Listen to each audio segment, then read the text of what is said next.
Magandang hapon mga ka-viewers. Dito na naman po si Aero Pyro. Papakita ko po itong ginawa ko po.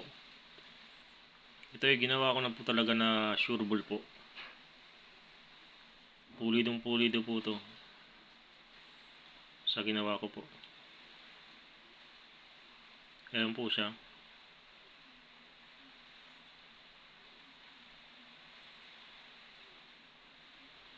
Kasi ang sakit po ng fountain na ginagawa ko po ay lagi po sa ilalim sumisingaw. Bumubulwak. Ayan, nilagyan ko na ng ano yan. Nilagyan ko na talaga ng glue.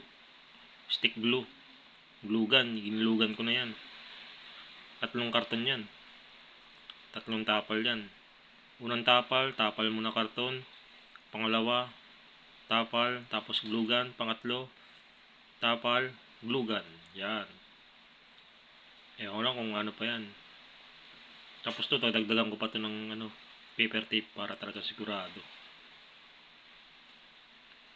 Ang kinagandaan nito, nilagyan ko na ng palara sa loob. Nakulmang kon yun. Palara. Para talagang walang takas. Tapos nakatakip din na palara rito. Nakakon yung palara ba? Yung aluminum foil. Ewan ko lang kung tatakas pa yung singaw niyan. Para gusto ko kasi dito center up talaga. Yung buga lang talaga dito sa pinaka tip niya. Tapos yung pinaka nito, yung pinaka body ng paper niya, syempre purong glue yan. Dinikit-dikit na papel. Tapos binilot na kun. Para talagang yan. Sigurado.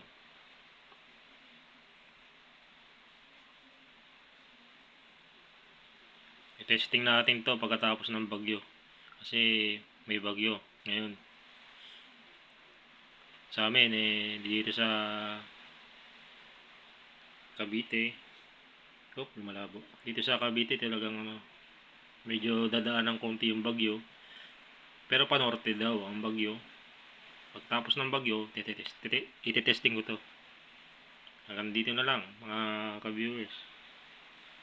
God bless po sa inyong lahat.